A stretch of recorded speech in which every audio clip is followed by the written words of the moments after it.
Okay, well, it's been roughly 3 weeks now, give or take, since I got the second Maytag 72.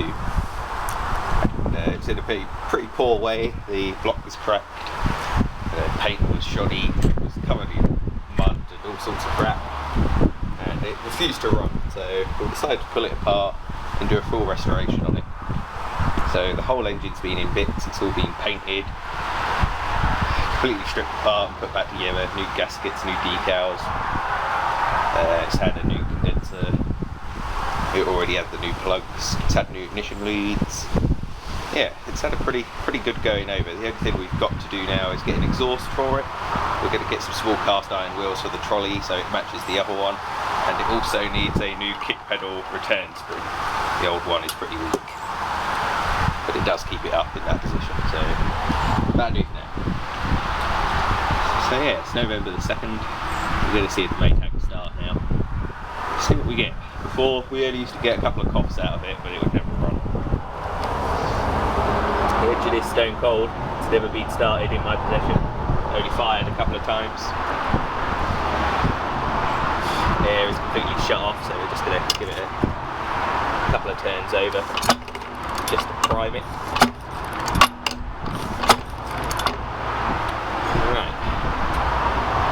To the run position, see if we get anything, see what's going to happen.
So there we go, that's the first run of the 1946 Maytag 72 Twin.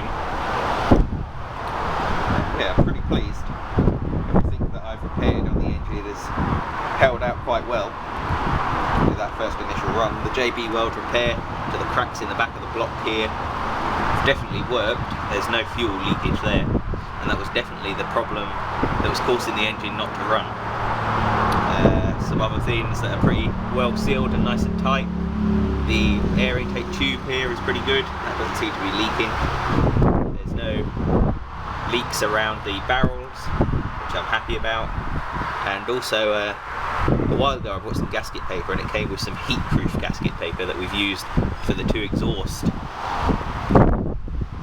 flanges there, and seems to have worked quite well. We don't have any leaks around them either. So yeah, I'm pretty pleased. Got no leaks around the fuel tank. Paint's not blistered at all anywhere. Even on the exhaust it's in good order. Yeah. Pretty pleased.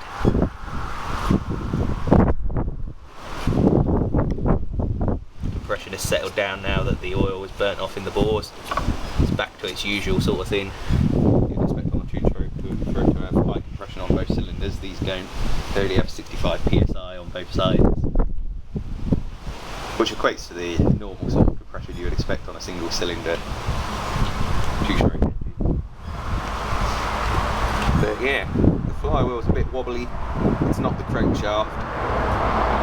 It is just the flywheel's a little warped, but it doesn't seem to affect its running. It doesn't seem to jump about at all. And as long as we can slow the engine down now, I believe the governor is sticky.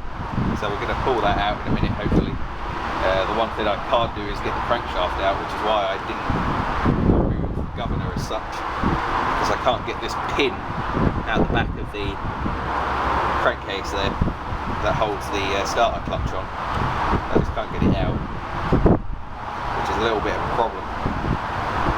So hopefully we're going to be able to extract the governor through here. I'm not sure if you can though. We might just have to see if we can turn down the other screw a little bit and see if that slows it down, see if the governor isn't actually stuck. So that's probably what we're going to do in a minute. Turn that screw down and see what happens.